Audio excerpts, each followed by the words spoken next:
Hi, magandang gabi po sa inyong lahat. Hindi ko po kayo matiis. So, ito na naman po ako for my fourth reading of the day, no?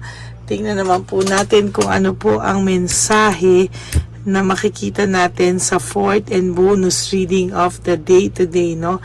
Ngayon po ay tingnan po natin kung ano po ang fourth reading of the day. For the meantime, barasahin muna po natin itong ating baraha.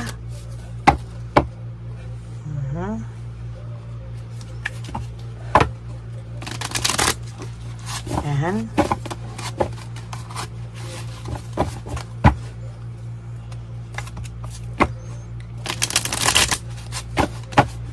Basahin po muna natin ang ating baraha.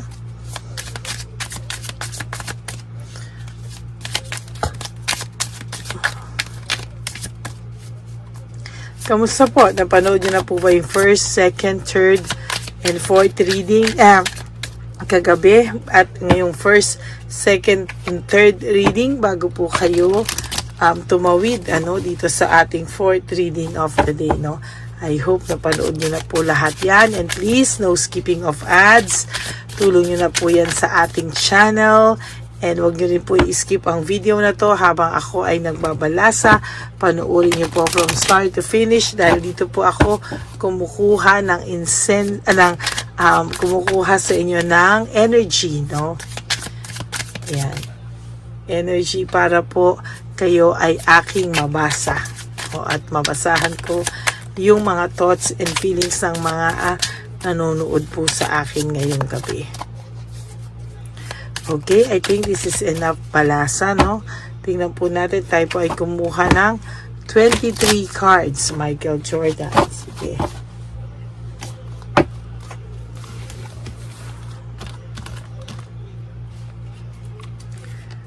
One,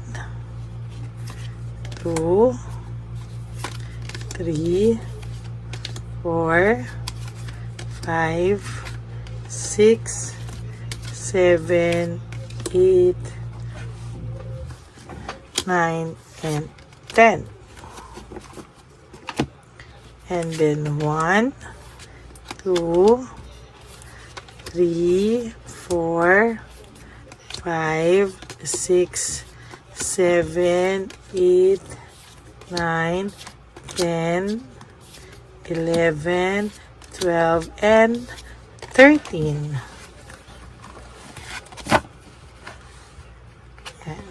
Okay, alam niyo po, ngayong araw na ito, ang kagandahan po dito ay malakas po ang energy natin. Kaya nga po, hindi ko po mapalagpas talaga, no, dahil sa sobrang lakas po ng energy natin, hindi ko po mapalagpas na hindi po kayo mabigyan ng reading of the day, no? Kaya ayan po, tayo po ay magbibigay po ng reading of the day, no?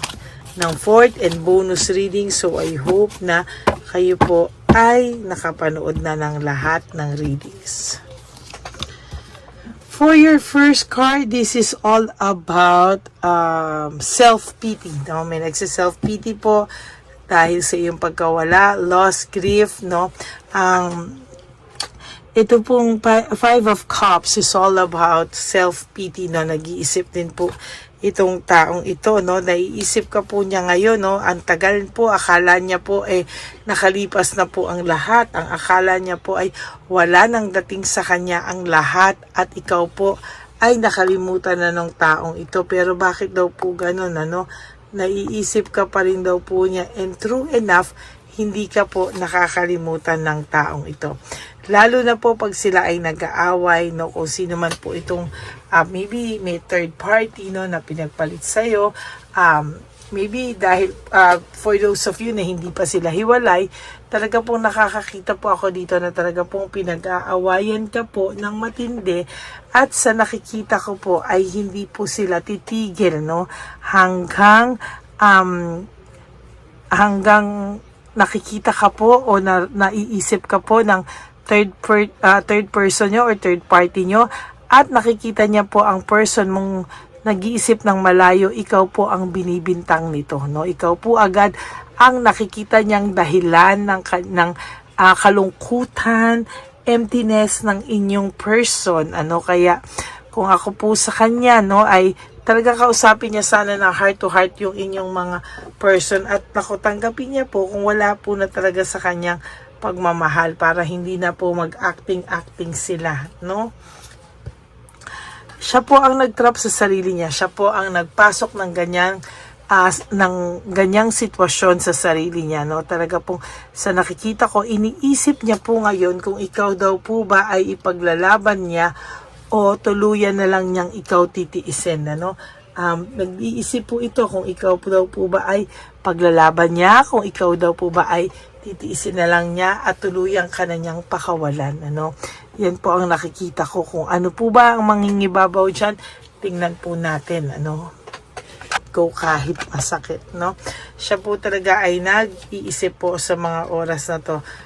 Kung dati po ay matapang to, walang pakialam kung anong mga gawin sa'yo, wala siyang pakialam kung anong ginawa niya sa'yo, pero ngayon po hindi.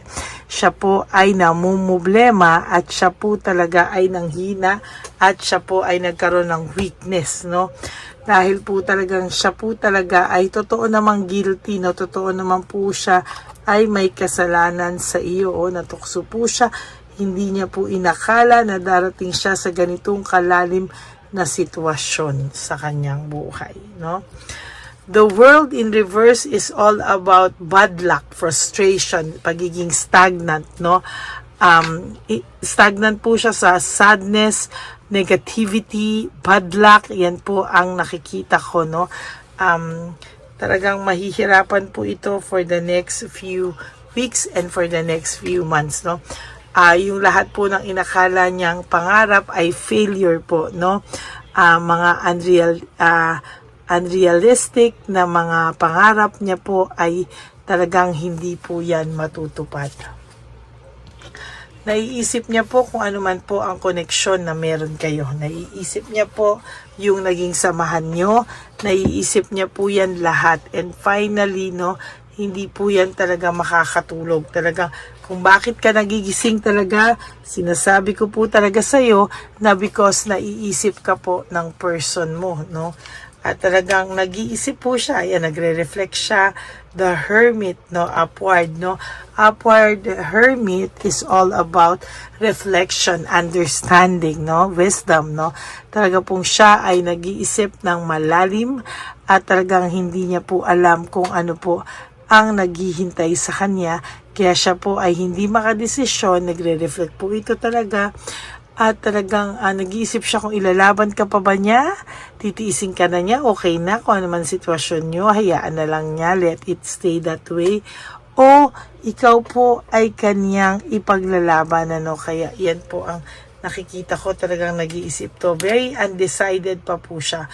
Wala pa po siyang desisyon at direksyon sa ngayon, Para undecided pa po siya sa mga bagay-bagay at sa nakikita ko, hindi niya po alam kung hanggang kailan po siya magiging undecided, Wala po itong suportang nakukuha sa kahit sino. Kung dati po itong taong to ay naging very supportive ka dito, talagang lahat ay binuhos mo po sa taong ito, ngayon po ay namimiss niya po yung samahang meron kayo. As a matter of fact, the sun in reverse is all about sadness, depression, anxiety, Ayan po ang mga nakikita ko, frustration. Yan po ang the sun in reverse. Yan po ang meaning niyan, So talagang hindi niya alam talagang ano ba ang mananalo, Talagang sa huli ba, mananalo ba na ipaglaban ka niya o bitawan at i-let go ka na lang niya, At tiisin ka na lang niya. Siya po ay overstress, Parang kung gagawin naman daw niya yan, parang hindi naman din siya mapapakali, Araw-araw ka rin niyang iisipin, pero wala po siyang lakas ng loob kasing humarap sa iyo, Talagang alam niya po na siya ang sumira sa inyo, sa maganda niyong samahan.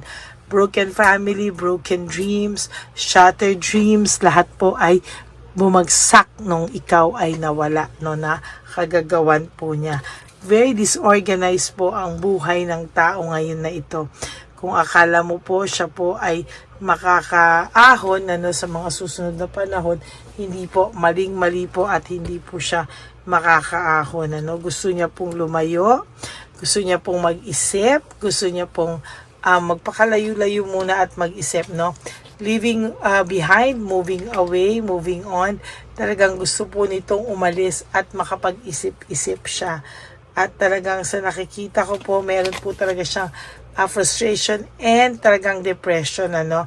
Judgment in reverse is all, yan po ang meaning nun, ano? Kasi kung upward yan, rewards yan or blessing, no? But yan po ang nakikita ko talaga. The Hangman, wala pa po siyang aksyon na ginagawa, no? Itong taong to, sooner or later, kailangan niya na ng aksyon, kailangan na po niyang gawin kung ano po ang nararapat bago pa po maging disaster ang buhay niya, no? There will come a time that this person, mafe-feel niya po yung pagbagsak sa buhay niya, mararamdaman niya po lahat ng mga hindi niya inaakalang mangyayari sa kanya, lahat po yan ay mangyayari sa kanya. Pagguho ng kanyang mga pangarap, ng kanyang mga plano, talaga pong hindi po yan matutuloy, no? Talagang lahat yan ay pabagsak, no? Dati po ay may willpower, may desire, pero ngayon po lahat po ay talagang hindi po siya motivated, lack of passion siya, uninspired po ang taong ito, no? Alam niyo po ba, ang taong in love should be very inspired, pero baliktad na baliktad po ang nangyari sa taong na ito, no? There is also betrayal sa mga taong nakapaligid sa kanya, at sa nakikita ko po ay karma niya talaga ang nangyari sa kanya, no? Kaya ngayon hindi siya makapag-decide kung babalik ba siya sa iyo, let go ka ba niya, titiisin na lang ba niya yung sakit, no? Or ipaglalaban ka pa niya at hindi siya titigil hanggang hindi mo pa siya napatawad. So ngayon sa nakita natin sa cards, talagang naglalaban po ang isip niya. Kung ano man po ang maging desisyon niya, wala pa po tayong nakikita dito. The Hangman, ano, wala pa po siyang desisyon sa ngayon. Okay? That is for your fourth and final reading. I hope na naka-resonate kayo. And if you do, can you please give me a like and comment down below and click the bell po para updated po kayo sa ating latest upload, no? Hindi na po kayo maghahanap, lalabas na lang po at ino-notify po kayo.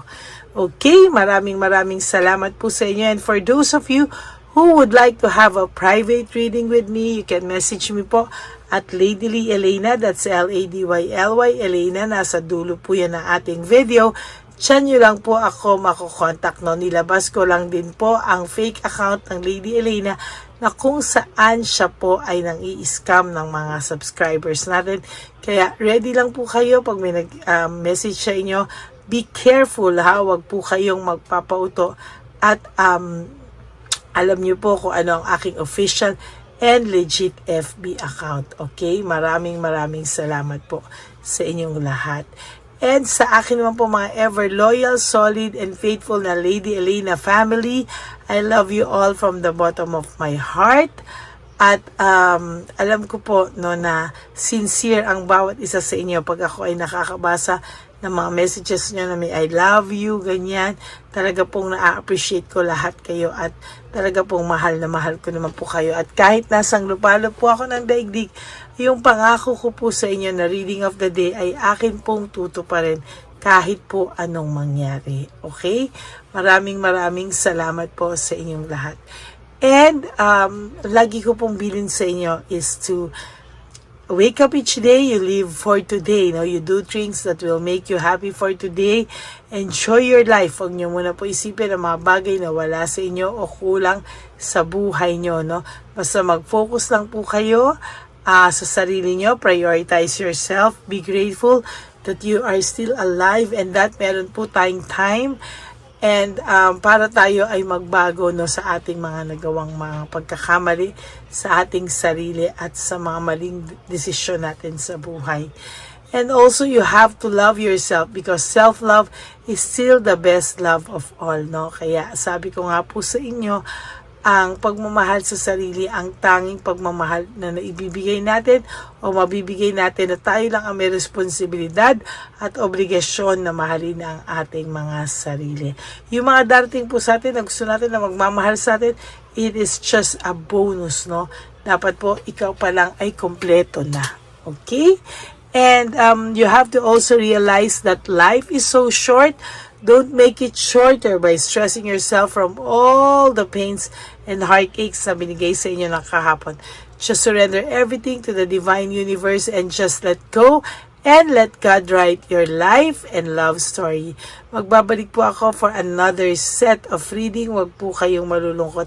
Ako po ay magbabalik. For the meantime, panoorin niyo po lahat ng videos na hindi niyo pa po na papanood at maraming salamat po sa inyong lahat. God bless you all and I love you all. Bye! Day update po, may nagpanggap pong subscriber natin na siya po ay magpapahula sa fake na Lady Elena, kaya ayan, hinihingan po siya ng $80 at ang cell po niya ay nabigay at nakuha. Ang pangalan niya po sa cell ay Julian Albert, no? Siya po ay may cell account din, kaya mag-iingat po kayo. Ayan po, no, kung sino man po yung scammer na Julian Albert na yan, no, iinsensuhan po natin yan para siya po ay makonsensya. Kung wala man po siyang konsensya, at least po bumalik sa kanya lahat po ng kanyang ginagawa at maling-mali po yan, ano. Basahin niyo po lahat yan, makikita niyo po, ayan po ang cell number niya at Julian Albert na yan, ano, para po talagang ma-report din po natin yan na siya ay gumagamit ng cell account na Julian Albert. Mag-ingat po kayo. Ayan po yung number niya. Ayan po yung pangalan niya.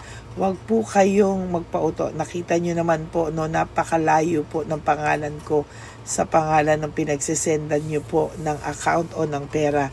Kaya mag-ingat po kayo at beware sa scammer na to. At talagang ayan po, pinost ko po ang kanyang pangalan dito para maging babala po sa inyong lahat. Maraming salamat po. At mag-ingat po kayo, pakireport po ang page na yan, ang messenger niya na Lady Elena. Maraming salamat po and God bless you all. Ayan, sa susunod po makikita niyo yung account niya na ire-report niyo. Salamat po na marami. Magandang gabi po ulit sa inyong lahat. Ako po ay muling nagpapaalala sa inyo na mayroon pong lumalabas sa FB at Messenger account na fake account po, no, nang hihingi po ng $25 through PayPal at hindi po yan totoo. Huwag po kayong maniwala dyan. At pag sinabi mo po na gusto ko pong marinig ang boses nyo or makita kayo, ang sasabihin po ay magbibigay kami ng link.